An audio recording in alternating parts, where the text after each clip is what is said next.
much better than crud. I like birds and things a-creeping and crawling.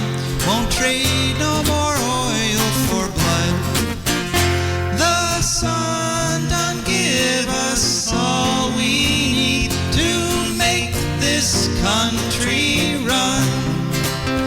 But that black demon oil's got us fussing and fighting, and I do believe it's time we was done.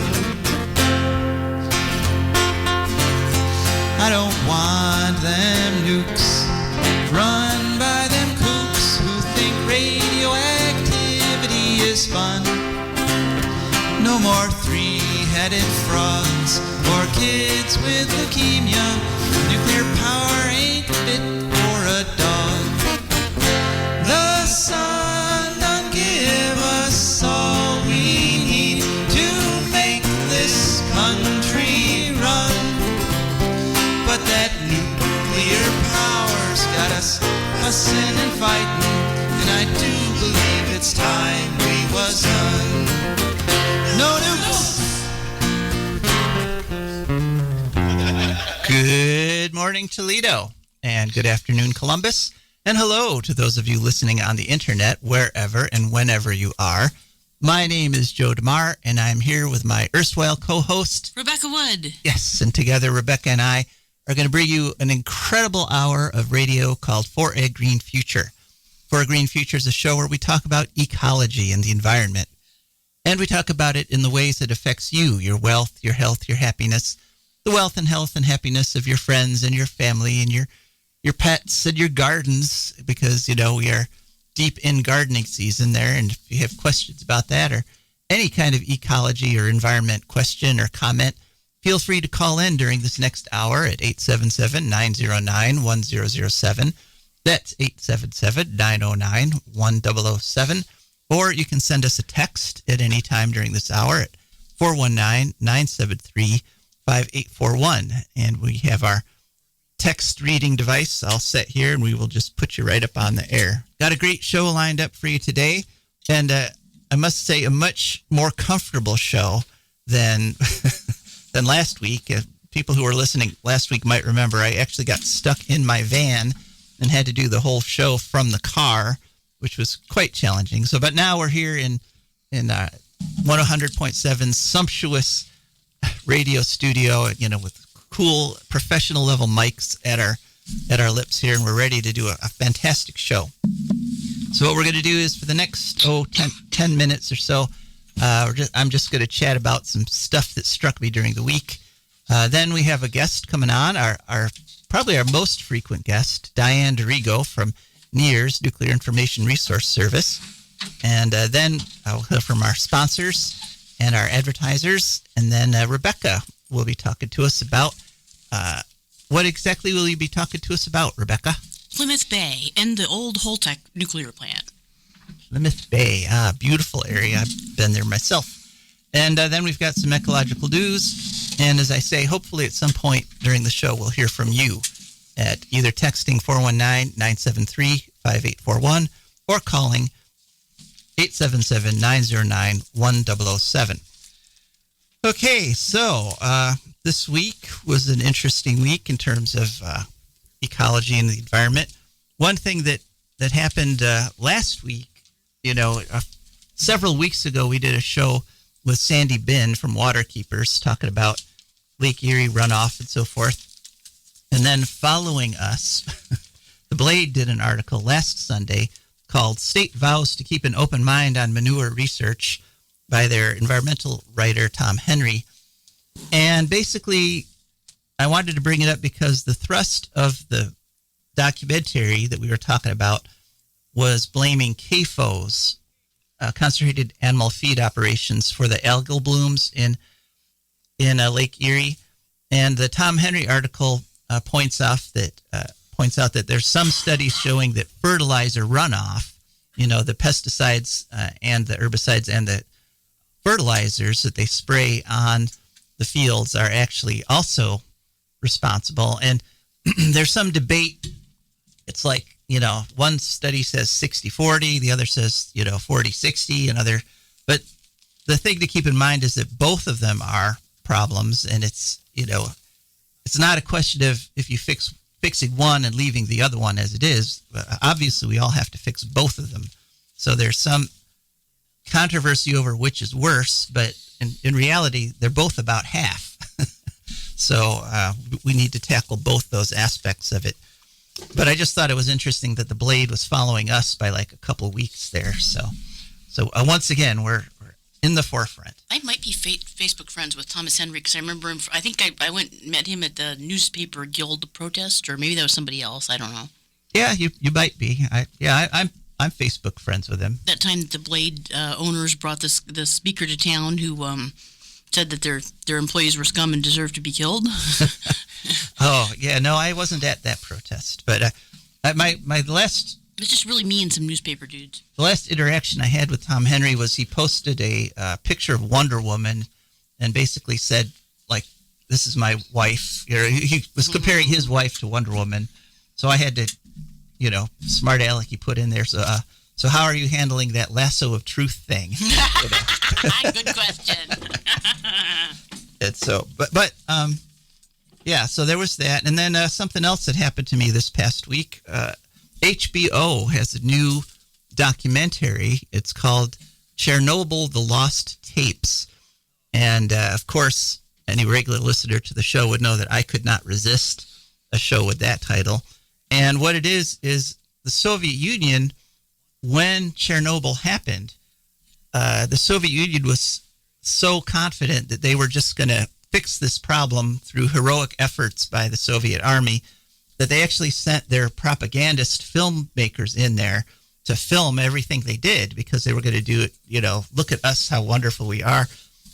Not only did we have the greatest nuclear disaster in the world, but we fixed it with our military. And of course, what actually happened and what actually got documented by these tapes was they discovered literally they had created a problem there was no fixing.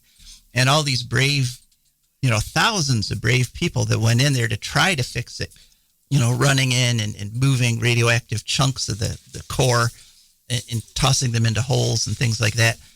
Basically, they just sacrificed themselves and the problem remained. The problem is still there, obviously.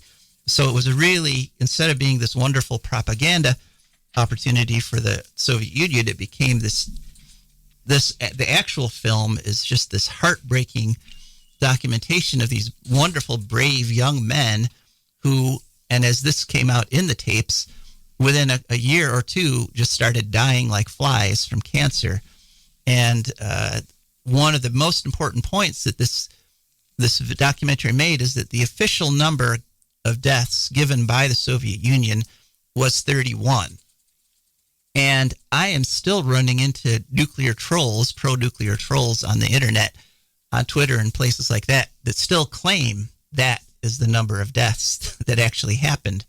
But one of the things they documented in this documentary is that doctors, ordinary citizens, everyone was forbidden by law with threat of getting sent off to the gulag from saying, look, my husband was a liquidator. He handled some of those things.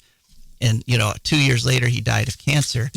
And so, if you're not allowed to talk about the actual effects of a nuclear accident, if you can't talk about the real effects of what happens and people who are actually getting sick and dying, then obviously it's gonna look like there wasn't a big effect.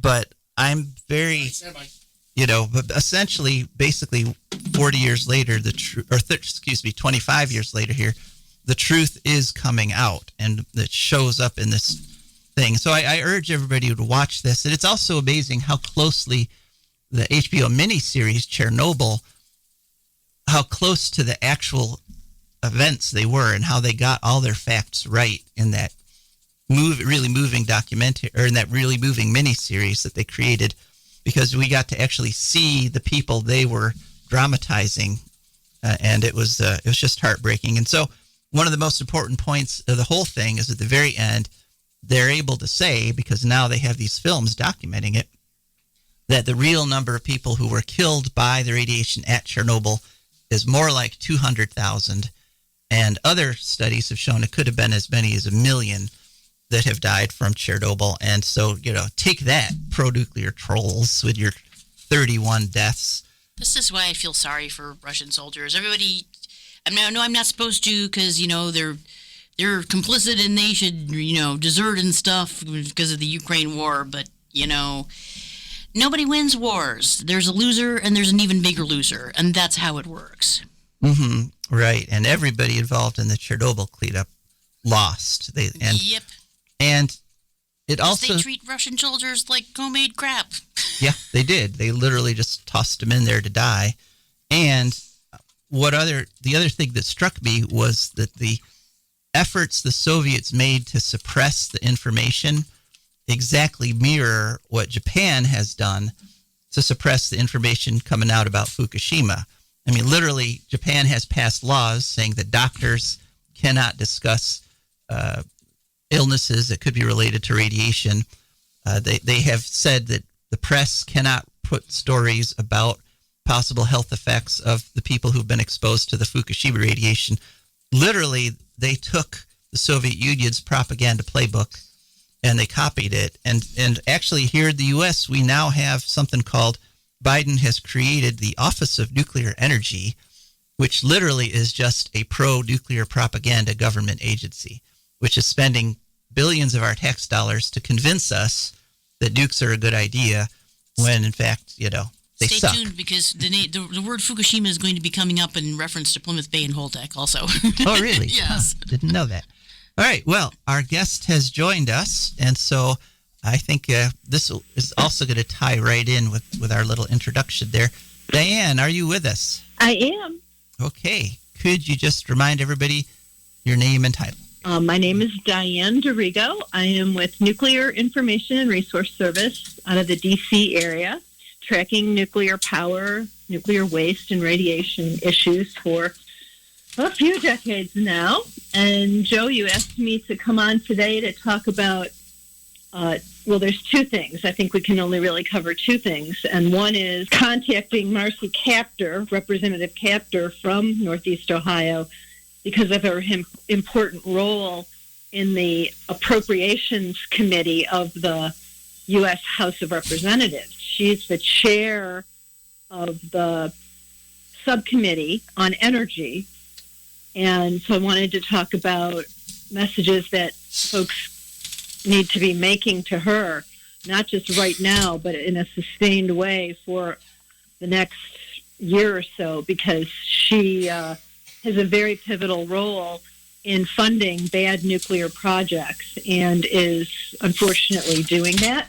And then the other thing is talking about nuclear disasters. A potential nuclear disaster would be keeping the Diablo Canyon nuclear reactors running, even though the utility that runs them and the labor unions that workers there are a part of and the environmental groups and the California government all made an agreement to close them when their licenses expire, and now there's a push to keep them running anyway. So those are the two things that you wanted me to cover. Right. Well, and actually there's a third thing in there, too. Basically, the battle happening at the National Academy of Sciences to talk about the effect of nuclear radiation on human health there. I know you're deeply involved in that battle. So why don't we do that right away? Okay. We'll start out with that if you'd like. Sure. So the National Academy of Sciences on most issues, I think, is pretty objective and a very important source of information. However, on the nuclear part of it, the specific panel, the specific board that manages nuclear studies is really very biased toward nuclear power. And they have done a few good reports on some of the dangers of nuclear, but they really are, and there's a long history, which we can talk about at another time, the whole history of the NAS, National Academy of Sciences. But right now they've been charged by the Congress, a couple of committees in Congress, to give advice on how the U.S. should study radiation health effects in the future. And we were able to ascertain that the real push was not just to objectively study low doses of radiation, like the kind of radiation that comes routinely from Davis-Besse or from other nuclear sources, but to skew the science toward claiming that there could be a safe level. Right now, it's scientific consensus and has been since the earliest days that there's no safe level of ionizing radiation, which is the kind of radiation from nuclear power, nuclear weapons. So the some of the members of the committee that were studying this issue on how to study radiation in the future, our worry was that they were going to set up a system that would only look at the issue from the perspective of how to show that there's a safe level or that it's good for you, hormesis. And we were able to bring enough attention to the rest of the committee that this was the underlying goal, that they were not there in an objective way, and to caution them to not let this recommendation come out, to have the Department of Energy do the studies. The Department of Energy, as you mentioned, and actually Biden didn't start the Office of Nuclear Energy. That's been there all along. He's just encouraging it. But the Department of Energy's goal is to promote nuclear technology. They're the ones that make the nuclear weapons. So it's a complete conflict of interest for them to be the ones to study the health effects. And there were dozens of frontline community, people who are in uranium mining and milling and reactor communities, and public interest groups from states and national level. And we watched the proceedings, and we spoke out, and we sent in comments and suggestions. And unfortunately, the committee came out with a recommendation that the Department of Energy should study the issue, possibly with the National Institutes of Health. But they did say in their report that that radiation causes more than cancer. And all of the NIS studies in the past have only looked at, and the radiation standards are only based on cancer. So this committee, to its credit, has said that radiation causes much more than cancer, detrimental health effects, cardiovascular disease, immune diseases, possible, and cataracts. Now, they've admitted that it causes cataracts. Radiation, if it's a higher level, can cause cataracts. So the fact that the committee is admitting that radiation causes more than cancer will inevitably mean that the standards are going to have to be more protective if they protect against other health effects as well. Yeah, but basically it's kind of like saying, it's kind of like asking the tobacco industry to do a study on the health effects of tobacco. I mean, it's yes, it is. That's a very good analogy. Yeah. But they're supposed to take into consideration the smokers who are suffering.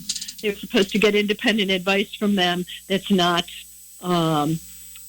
binding. But they do say that frontline communities, people who've been affected, critics, should be part of independent advice that is given, but the structure that they're recommending does not incorporate. What we were calling for is people who've been impacted and scientists who are truly objective or independent, not paid for by the industry, be part of the studies. Right now, you can't get on a National Academy panel if you're not pro-nuclear in general. All right. Well, so that brings us to our second one, because it's sounding like maybe what the main thing they're trying to do is to give political cover to politicians like Marcy Kaptur who want to push more nukes on us. But I think it becomes more important for us to speak out to Marcy Kaptur right now in this situation and tell her, we can see through your cover. What would you like to tell people about that situation?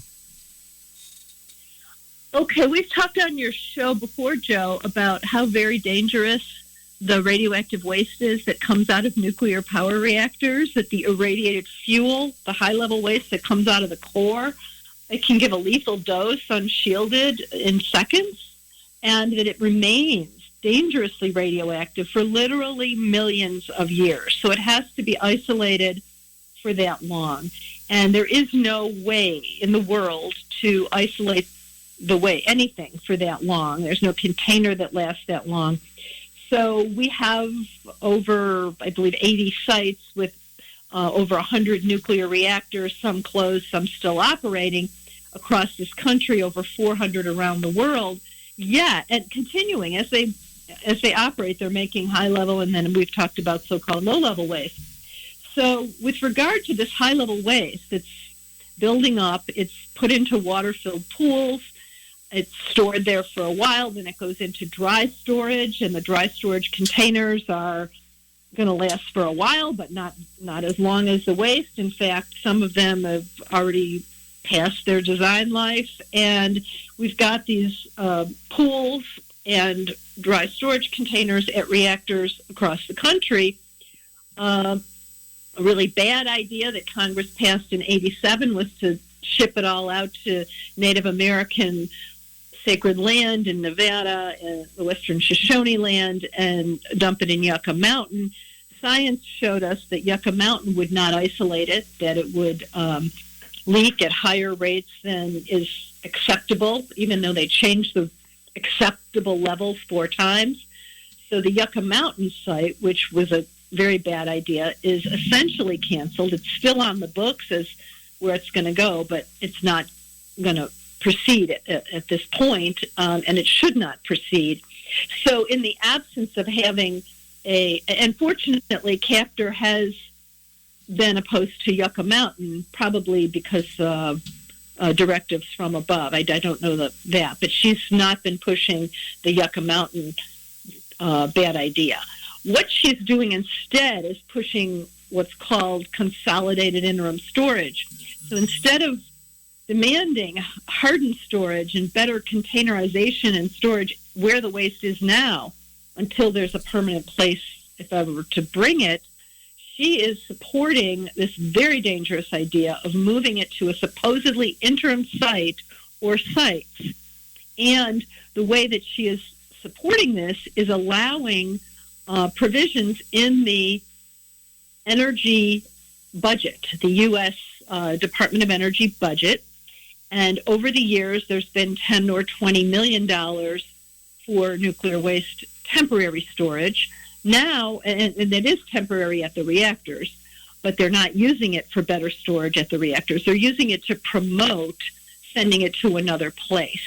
And the amount of money has now, in this year's energy budget, been expanded from $20 million to $53 million. Or it was 18, and then it went up to 53. So there's a $35 million increase in the budget, largely for centralized interim storage. And part of it is to encourage tribes and local governments to engage with the Department of Energy to consider volunteering to take this waste.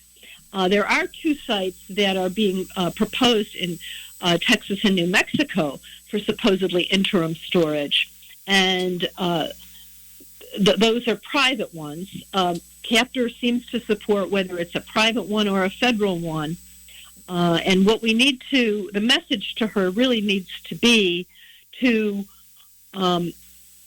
take that extra money out for consolidated storage.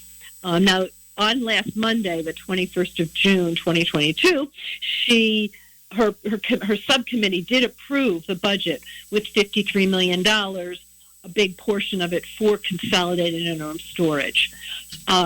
Now it will go to the full committee it was Tuesday this week, and next week it'll be on the 28th that it will come to the full committee. She still plays an important role there. The fact that she is promoting it is a big problem, and she needs to hear from Ohioans, constituents regularly, that consolidated interim storage is not interim.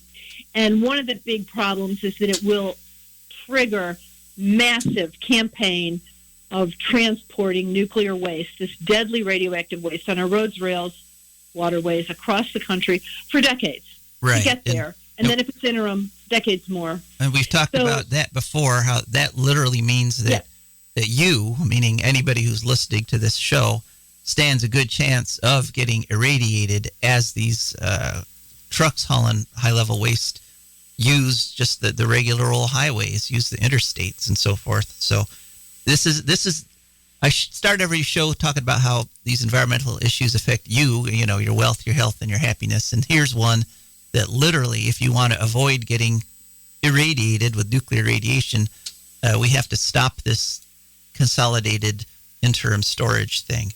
All right, so that 20... So I have her email. Oh, go ahead. People can email her. You have to go online to www.kaptur. That's with a K. Kaptur. Right. .house.gov, and then there'll be a form for her constituents.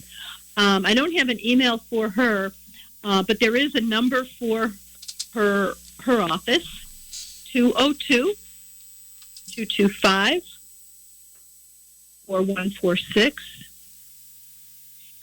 And then there's one for the full appropriations committee. I don't know if this is something you can put on a webpage you have, but it's on the NEARS website, 202-225-3421. 3421. That's the full appropriations committee.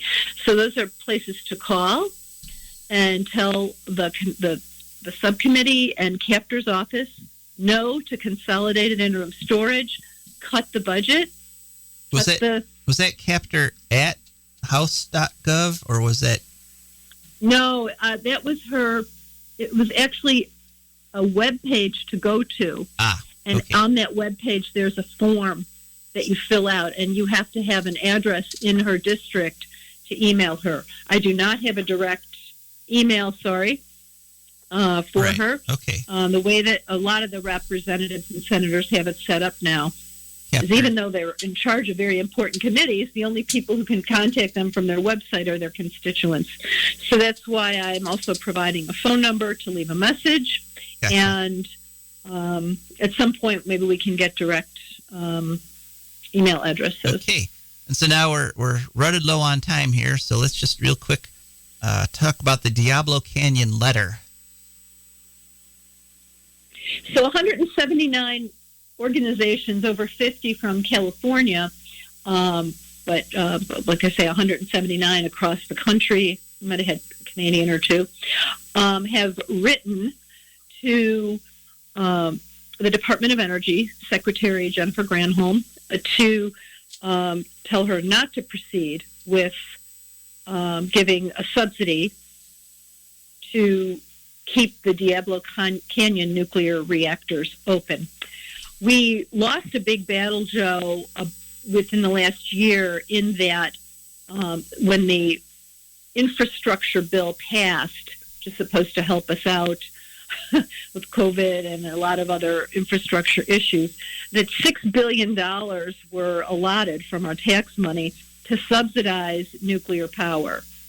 The Department of Energy was tasked with giving out that money, and they set criteria for what reactors could get, what nuclear power reactors who were in danger of closing, as they put it, could get the money.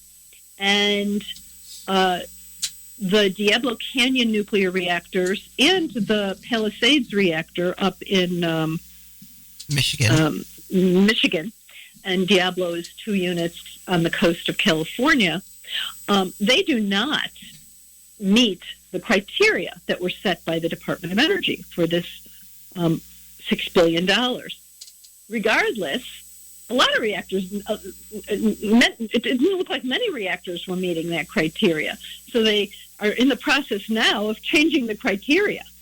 And what's happening specifically is that there was an agreement approved in 2016 between California, environmentalists, the unions, the utility company, Pacific Gas and Electric, to shut the reactors at Diablo when their licenses expire in 2024 and 2025. So this was an agreement, and it was set. And important provisions of that agreement were a just transition for workers, making sure that they were eased into equally as good of jobs, whatever training was needed, and assistance to replace the workforce, to enable the full workforce to have decent jobs, to enable the community to be able to continue. A lot of times when a big industry closes, it devastates the community. But there were provisions made. The provisions for replacing the power were all clean energy. There were no carbon emissions, no other nukes. And so this really precedent-setting decision with the just transition was approved by everybody involved. And now, because the Biden administration and Granholm and the Department of Energy can't seem to get rid of their $6 billion, they're now pushing Newsom, the governor of California, to try to keep Diablo open and do away with this important agreement. So the letter that Near's spearheaded with 179 signers says, don't do that. Yeah. We also have an additional letter that says, don't change the criteria. Right. Yeah, because basically they're just looking for a way to throw money at nukes. I've started calling Biden Nuclear Joe, because he really seems, his whole administration just seems infatuated with irradiating people. But so good luck with that letter. Let's hope it has some effect, because really that plant is one of the most dangerous locations in the world, because it's right on the coast, and if a tsunami similar to what hit Fukushima hits Diablo, we're going to have a disaster there, just the way they did in... And this is the breadbasket. It affects all of us, because most of the fruit and vegetables, the nuts, the food that we get at the stores comes from California in this area. Right. And this is the area that would be wine country. There are wineries that are actively working to shut Diablo because their businesses would be devastated. So it does affect all of us. Yeah. Well, thanks so much, Diane. We've run out of time, but just okay. Have a great reminder. Rest of your show, and talk to you soon. Well, and if people want to find out more about your organization, where do they go? www.nirs.org. Okay. Nuclear Information Resource Service. All right. Thanks so much. All right. That was Diane D'Arrigo. All right. So now moving on to our patrons and sponsors. Green Futures brought to you by the Wood County Park District. The Wood County Park District is a natural resources conservation agency. They protect natural spaces, maintain quality green spaces, provide engaging programming, and they teach people to love and respect nature. They restore wildlife habitats, and they lead people on outdoor adventures. Wood County Parks protects natural spaces in Wood County for all to enjoy, from 8 a.m. to 30 minutes past sunset every day of the year. And there's several ways to get a hold of them. One is to call them at 419-353-1897. That's 419-353-1897. Another is to go to their fantastic website, which is at wcparks.org. And they also have a nifty app. Go to any app store, look up WC Parks. And they're on all the big social medias, Facebook, Twitter, etc. Just search for WC Parks. That's the Wood County Park District. And this week, Green Futures also brought to you by Compost. Yes, you can have that wonderful compost heap in your backyard, providing you with compost and fertilizer for your plants, your flowers, your vegetables. And a lot of people don't know that if you throw food waste away in the regular trash, it goes into the landfill, and that's where it turns into methane, which is one of the worst greenhouse gases, many times worse than carbon dioxide. But if you compost it in your backyard, it never generates methane, and in fact generates some nice, dark, yummy fertilizer for all your plants. So think about having compost in your backyard. And finally, Green Futures brought to you by our patrons. And our patrons are wonderful people who are dedicated to making the earth a livable place in the future. And they have gone to patreon.com, that's Patreon, searched for a green future and signed up to be a patron, and every month a painless amount comes out of their account and comes over to us, and that's how we can afford to bring you on the show, or to bring the show to you. And of course, we could also bring you on the show anytime if you wanted to call or text, calling at 877-909-1007 or texting at 419-973-5841. All right, now we move on to our Rebecca segment. Hey, Rebecca, we've got to come up with a name for your little bit here every week. But I guess so, yeah. All right, let's hear what you got to say. Okay, well, actually, one of my Facebook friends who's, I can't remember who it was, but some guy I know on Facebook had had an article posted about Plymouth Bay and something called Holtec, which is not actually some sort of ancient Mesoamerican civilization, as the name would suggest. It's a nuclear plant. But, yeah, Plymouth Bay would turn out to be actually an inlet of the larger Cape Cod Bay on the eastern shore of Massachusetts, I think. It's famous for being the location of the actual Plymouth Rock, which is a 10-ton boulder in Plymouth Harbor, or originally was in Plymouth Harbor, but they were going to build a dock over it, and then they moved it around 3 or 4 times, cracking it once in the process, and it's now been whittled down through various borrowings to like half or a third of its size. So it's not very impressive looking, actually. It probably never was. Apparently we have only the word of somebody whose son was an actual first wave pilgrim. And he says that his dad and some old people told him that this was the place where they landed. And he was 94 at the time, but he insists that was the place. So none of the original pilgrims actually mentioned stepping out onto a big rock. But yeah, we liked that because it reminded people of the Rock of the Gibraltar and sounded all biblical and stuff. And so yeah, but it's there. You can see it. It's sometimes considered to be both Cape Cod Bay and Plymouth Bay, both considered to be part of the Massachusetts Bay, at least by some people. I guess it's a matter of opinion. I don't know. But yeah, it's very nice, lovely, safe little bay, especially the harbor, which is kind of low. It's kind of sealed off by a barrier beach called Plymouth Beach, and also Saquesh Neck. So they kind of close off the entrance and make it a real good place for having boats. Mm-hmm. and a town, I guess, also. The towns of Plymouth, Duxbury, and Kingston on it.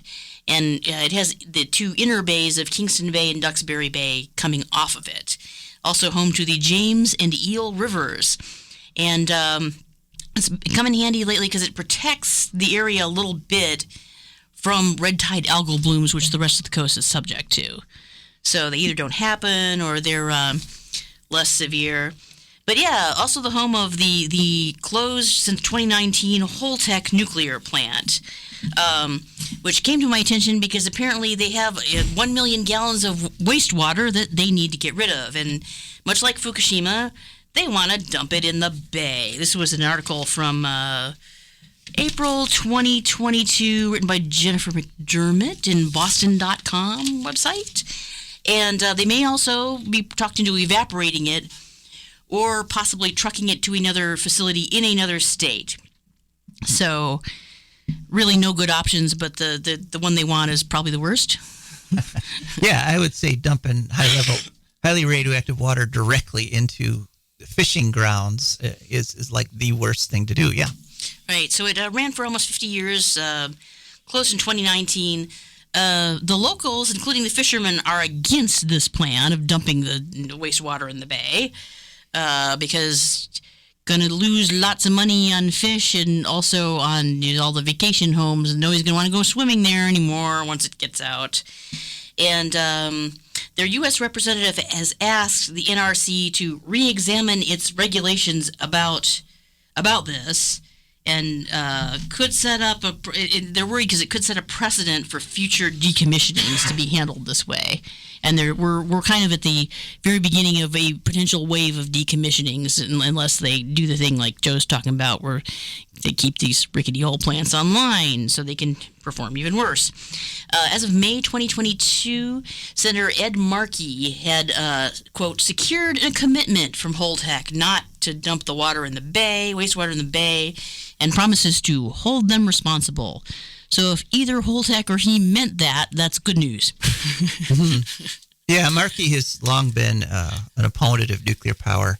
Good for him. Yay, Markey. Yeah, and so, if any congressperson can be trusted on the issue, it's him. Excellent. But yeah, the big point that you made, Holtec is a company that is basing its existence on the idea that these nuclear plants all have what are called decommissioning funds.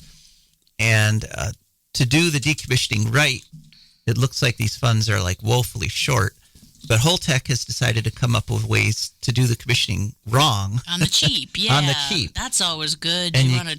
Yeah, and you can't... Life-threatening things should be done quickly and shoddily. Right, and you cannot get cheaper than literally just dumping your radioactive waste in the bay. Extremely economical. Yeah. And pretty seriously deadly also. You make lots of money. So Holtec's whole bet is that they can decommission all these plants for a fraction of what all the responsible estimates say they should. And apparently it's based on ideas like this one, basically just short-circuiting all kinds of regulation and common sense and just dumping radioactive stuff around. So, all right, well, thanks for that report, Rebecca. You're welcome. All right, so now on to ecological news. And the first story I wanted to talk about was... since this seemed to be sort of coming out of COVID, kind of, one interesting study that's been done over the last 2 years, it turns out that all these plastic shields that they put up everywhere, little barriers for the cashier and between restaurant tables and all that stuff, turns out they don't work at all. Uh-oh.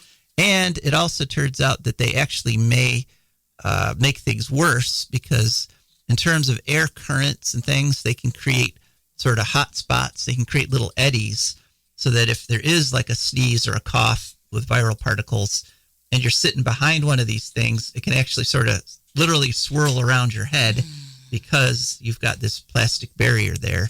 So it kind of brought me on the larger topic of how COVID has been this incredible boon for the plastic industry. Because you might remember way back in 2019, just before all this got started. Their charm was starting to wear off. Yeah, there were actual moves to eliminate single-use plastic all over the country, which is something we absolutely must do, and which many places have. Many countries have. Many municipalities, even in the U.S., like New York City, have. But once COVID hit, then everybody was like, oh, leave your multi-use shopping bags at home, and, let's get plastic over here. Let's only handle that with plastic, and it's all got to be disposed of. It was a tremendous boom for plastics. In fact, there was a 0.9% increase in plastic use in 2020, and it went up another 1.1% on top of that in 2021 because of things like people putting up these useless shields and things. Ohio actually is tied with Texas as the biggest plastic producer in the country. Both Ohio and Texas each employ about 70,500 people as plastic makers, and single-use plastics equals 130 million tons every year. And then at the root of it, surprise, surprise, are the most evil companies in the world, Exxon and Dow, because they make the most of the polymers. If you've ever been at the corner of a large building on a windy day, you'll have seen this because you're suddenly, oh, nice, break from the wind, whoa, as it comes around the corner and it makes little tornadoes, Right, yeah, and if the viral particles act exactly like that because they're carried by the air currents. And we're talking about gardens. I've been working in my garden, and literally every other shovelful of dirt in my compost pile and just in the garden has some plastic in it. I'm finding little bits of plastic everywhere. So the reason I'm bringing this up is to basically urge people to go back to bringing your shopping bags to Time to wean ourselves back off the plastic. Yeah, it's time to get off that excuse of we need single-use plastic to get through COVID. Turns out to be completely false, because it also turns out that the reason we went back to disposable shopping bags, single-use shopping bags, was the fear that touching those surfaces would transmit the virus. And turns out the virus is only transmitted by air, and this whole touching of surfaces things was useless to begin with. So there we go. So get your shopping bags out, people, and go on back to the store and reuse those reusable bags. Okay, our second story, of course, we're going to touch on this one, even though the mainstream media has done a pretty good job of covering it, and that is the June heat wave, the global June heat wave. The entire northern hemisphere is having incredibly high temperatures for June. Records are falling everywhere. Japan hit 104.41 degrees, and that was the first time ever they got that hot in June. Jacobabad in Pakistan had 51 days straight of over 100 degrees, and the peak of that was 123.8 degrees, which... Is that a couple degrees from you boil alive in the air? Pretty much. Yeah, I thought so. A couple more degrees, and you just would not be able to survive. And as you've probably heard on the mainstream news, there was a heat dome parked over North America for much of the month, which that's based on circulation of ocean water, actually. If the main direction that the oceans circulate in the Pacific reverses, that creates kind of a big dead zone over the North American continent, and so that's what's been happening. But you might not have known that there's also a heat dome parked over Asia. And so Asia is also having these exactly the same kind of super high temperatures and incredibly high humidities. Lots of studies being done, and it turns out heat waves, it's not your imagination, heat waves are increasing. Back in the 80s, you could expect roughly 20 heat waves between May and September. Now you could expect 20 days of heat waves between May and September. And now we're up to about 143 days of there being heat waves in the northern hemisphere between May and September. And if you do the math, you might realize that means there's a heat wave literally every single day somewhere in the northern hemisphere between May and September now. We lost the remote control, I think it was on Monday, for our air conditioner, and it had been turned off overnight. And we literally thought, we had PTSD from the time last summer when the electrical system fried our previous air conditioner, and we spent 3 days. We can't afford to replace that, So It was just kind of, okay, I guess we're going to have to take our dog and go in the basement with all the spiders and the mysterious water from dubious sources. Yeah. Well, I just literally, But you did find it. We could have died. We could have died because we lost a piece of plastic. Yeah, air conditioning is becoming an essential these days, unfortunately. So I wanted to report on it, even though, like I say, the mainstream media is doing a pretty good job of covering that, but not perfect. Next story going on so we got to balance that with some good news. Going over to Florida, which you don't usually associate with good environmental news, but the Florida Panthers are making a comeback. And the way we discovered this is they did a study. It was just covered in a story in Science Daily on June 25th. What they did is they went and put radio collars on 241 white-tailed deer in Florida, and then they waited till they got killed by something. And then they went and figured out what had killed them. So this is not the sports team, the Florida Panthers, No, right? not the Florida Panthers. But you'll have to ask the other fellas how they are doing. Yeah, I'm not sure how they're doing, but no, they didn't collar those. It was the four-legged kind of Panthers. And it turns out that out of those 241, 91 were killed by Panthers, 7 were killed by bobcats, and only 1 out of those 241 were killed by a human hunter, which means that Panthers have found their place as the main predator of white-tailed deer in the Florida ecosystem. Good for them. So yeah, and they had hit a low of about 20 Florida Panthers back in the 1990s, Now they're up to 200. So they've had a tenfold increase since the 90s, which, they're not out of the woods yet. 200 is still not enough to call a species recovered from near extinction, but at least they are making a comeback, and they're doing what they're supposed to be doing, which is eating a bunch of deer. So that's some good news. On to a story in... and heck, it's Florida. You can't let your small pet outdoors anyway because alligators. Right, you should. Yeah, so what's the unless difference? you're not terribly fond of your pet. Yeah, there you go. It makes too much noise. Let's go see. Make friends with the gators, little puppy dog. Yeah. Go for a walk, Fluffy. No. Not advocating that. No, really not.